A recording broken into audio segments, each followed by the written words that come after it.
The morning rush had passed, but the cafe still hummed with the quiet rhythm of clinking cups and muted conversations. James Carter sat in his corner seat, eyes fixed on the counter.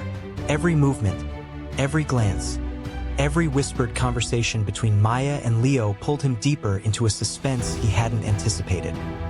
He had spent the last hour observing them, cataloging every slip, every sigh, and every glance toward the manager, Clara. The whispers had stopped, replaced by frantic efficiency, but the tension in their posture was unmistakable. James knew something had gone wrong, and the longer he watched, the more he feared the scale of the mistake. Maya dropped the cup slightly, catching it just before it shattered.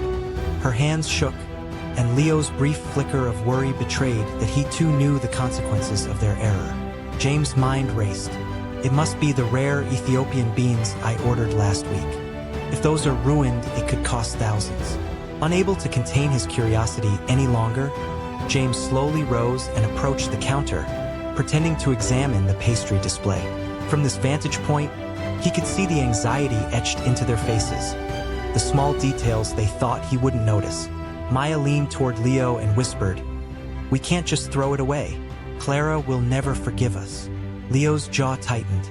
"We fix it now, or we deal with the fallout ourselves. One mistake and it's over." James froze mid-step. Deal with the fallout ourselves? Something about their fear, their urgency, made his pulse quicken. He realized he was no longer just observing. He was invested in what they did next. Just then, Clara emerged from the back office, clipboard in hand. Her eyes scanned the counter, and she caught the subtle tension in the air. "Everything all right here?" she asked, voice calm but authoritative. Maya's fingers trembled as she adjusted the coffee machine. "Why yes, Clara.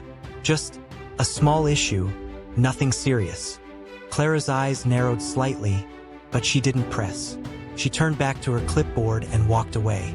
The moment she left, James saw the release of tension in Maya and Leo's shoulders, but it was fleeting. They still hadn't resolved the problem. James knew it was time. Carefully, he removed his sunglasses, letting his face become visible, and smiled. "Morning," he said. Maya and Leo froze, eyes wide. "James?" Maya whispered. "I'm glad I overheard you too," James said slowly, his gaze calm but intense. "I think it's time we talked." For a moment there was silence.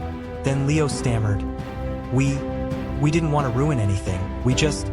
James held up a hand. "I understand. Now, tell me exactly what happened." Maya swallowed hard.